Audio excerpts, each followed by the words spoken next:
Hello, great people. The immediate past governor of Kaduna State, Nasir El-Rufai, has accused Reno Omokri, the former media aide of former President Goodluck Jonathan, of being a political machinery being used by the administration of Bola Tinubu. And El-Rufai made this assertion and he also backed it up with evidence, and I'll be sharing this with you and also analyzing all the issues pertaining to this on this episode of Politing with Dr. Omoshola. El-Rufai and Reno Omokri has been holding each other by the jugular in the past days. You will recall that El-Rufai has been subtly criticizing the administration of Bola Tinubu, and people have been saying that, oh, if you are criticizing Tinubu because Tinubu did not draw you close to himself when he won the election, because Tinubu did not meet your expectation that you will be one of the key people of his administration. And people are saying that that's why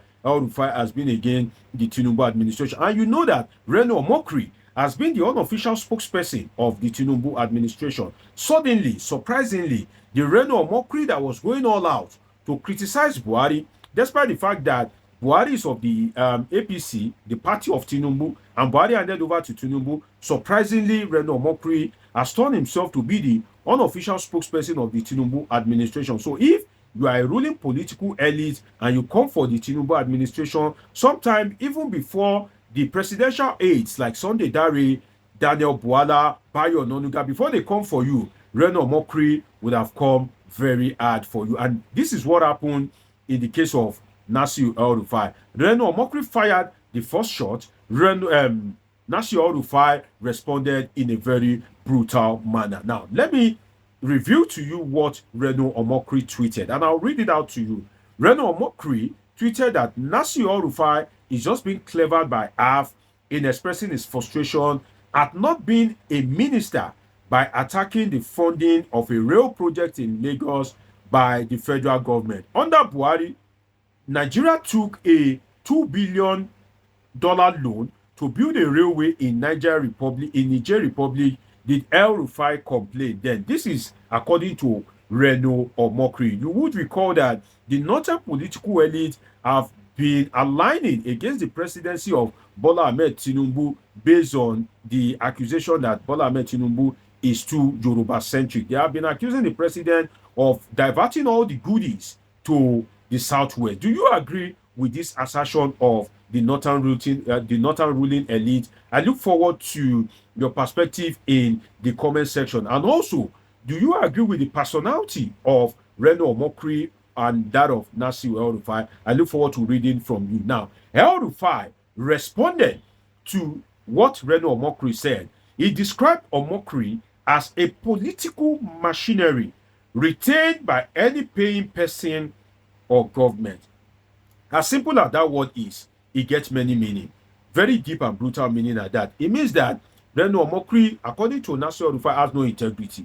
It means that if you can pay, that means that you are watching me now, if you go jam one big money tomorrow, you can hire Reno Omokri to be doing all the spin work for you. That's what El-Rufai is saying, that Reno Omokri, again I repeat, is a political machinery retained by any paying person or government. Now, the shocking aspect is that El-Rufai now referenced a case, and that is what surprised me the most, because Reno Omokri is a pastor, and he usually kind of like writes some of these philosophical write-ups on the social media, which you usually call Reno's Nugget.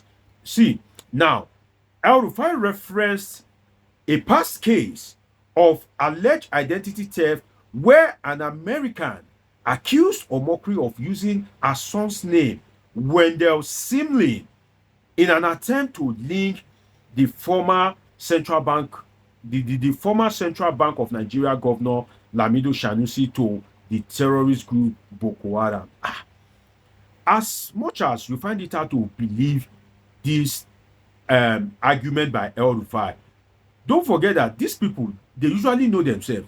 They are friends. And I think on your screen now, you should be seeing a picture of Nasir El-Rufai and Reno Omokri. So they know themselves very, very well. But why it is shocking is that, like I said, Reno is a pastor. And if you look at this accusation that I just read out for you, that Reno Omokri was involved in an alleged identity theft in order to, indict Lamido Sanusi to the terrorist group Boko Haram. Can Reno truly be involved in that?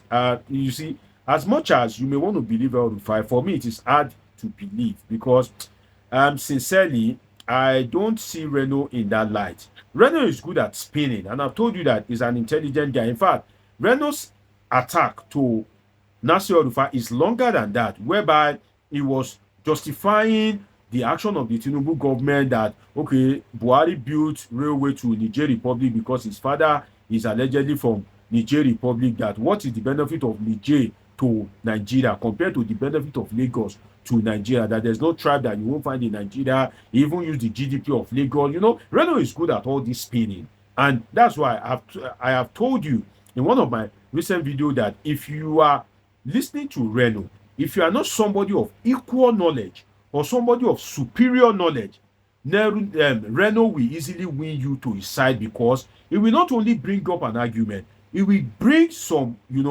convincing evidences to you, even though there might be contradictory facts. But the way it will present it, if you are to only rely by Reno's knowledge, definitely Reno will have an easy way with you. But like I said, because of every Reno, that's why God has created somebody like Dr. Omoshola. If he says the truth, that's fine. But if he brings up anything that is not really the fact, I owe my politicals the responsibility to always set the record straight. But today is between El-Rufai and Reno Omokri. But it's surprising that Reno Omokri can be mentioned in relation to identity theft, in relation to doing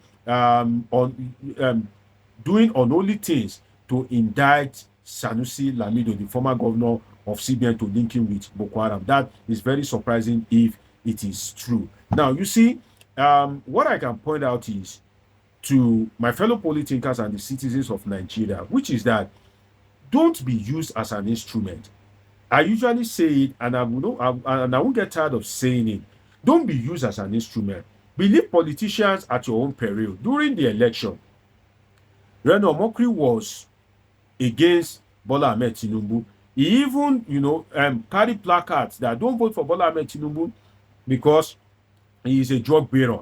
And Nasir El-Rufai shared that particular picture when he was criticizing Reno Omokri. So if you have followed Reno because you think that, oh, Bola Tinubu is a bad person, Reno have said he's a drug baron, Reno have said that Bola Tinubu is not worthy to be president, then you now hate Bola Tinubu not out of personal conviction, but because Reno said that is how, after the election, Reno will cross carpet and start aligning with Bola Tinubu.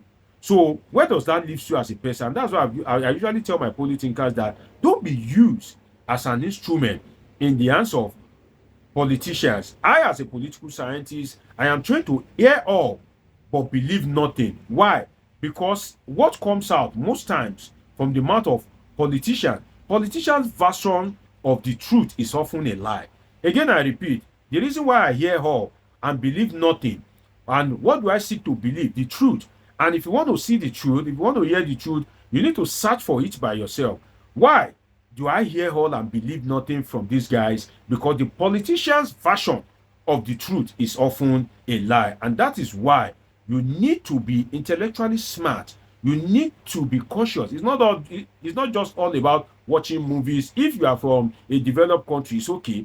But if you are a Nigerian, even if you are in diaspora, so long as your family, your friends, your ancestry is of Nigeria, this is not the time to just be watching movies and be sleeping. No, you need to be intellectually sound, because anything that government do will affect you. And if you are not the type that is intellectually smart, they will just be using your life to be playing what this olden days game, they call it kalu kalu. They'll just be using your life to play kalu kalu. Because look at Reno now. He crusaded against Bola Tinubu. Now he's with Bola Tinubu. Daniel Bwala crusaded against Bola Tinubu. They crusade against him all over the country. Now they are with Tinubu, and so many other people that have crusaded against Bola Tinubu that are now with him. But what I can say is that whether anybody likes it or not, and for times that I've listened to him, I can tell you that Reno is a good addition to any team. Like him or hate him, Reno is a very good addition to any team. Because Reno is the type that he goes all out. He doesn't know how to pretend, and it is not everybody that can go all out. Even some people that are closer to Tinubu than Reno, they have not, stuck their neck out the way Reno has been sticking his neck out. So Reno is a good addition to any team, rightly or wrongly, in the sense that he will always deliver for you, and he has the intellectual acumen to kind of like do what you want him to do. But one thing that I don't fancy Reno for is that, you see, you can convince people against Bola Ahmed Tinubu and come back to work for Bola Ahmed Tinubu. That's fine. But speak about the policies of Bola Ahmed Tinubu. Don't be accusing people that if Tinubu stand, they will stand by they will stand by his side, in the sense that Peter Obi, Atiku Abubakar are fellow contestants alongside Bola Ahmed Tinubu in the 2023 presidential election. Maybe because Atiku Abubakar was one of his former boss that he has worked for as during the presidential election. I think he was crusading for Atiku Abubakar. Maybe that's why he has always spared Atiku Abubakar.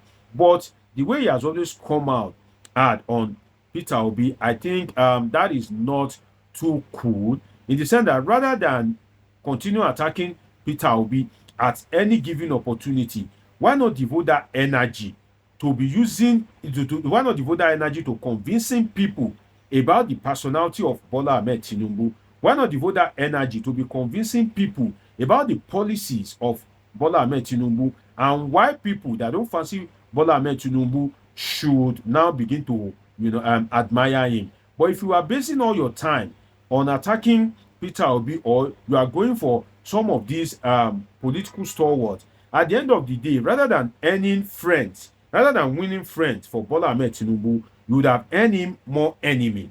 And at the end of the day, you would realize that you have not really done him any good in the true sense of it, because you have not earned him more friends. And politics is an all-inclusive sport. I just pray that Reno Omokri and Nasir El-Rufai will find a middle ground. But then, may there never be peace among politicians, so that we can always hear the truth that we need to hear as a citizen. It's been an interesting time with you on this episode of Politics with Dr. Omoshola. Did you subscribe? Turn on your notification button, catch up with my past videos, and I'll see you in my next video. I love you all, sincerely.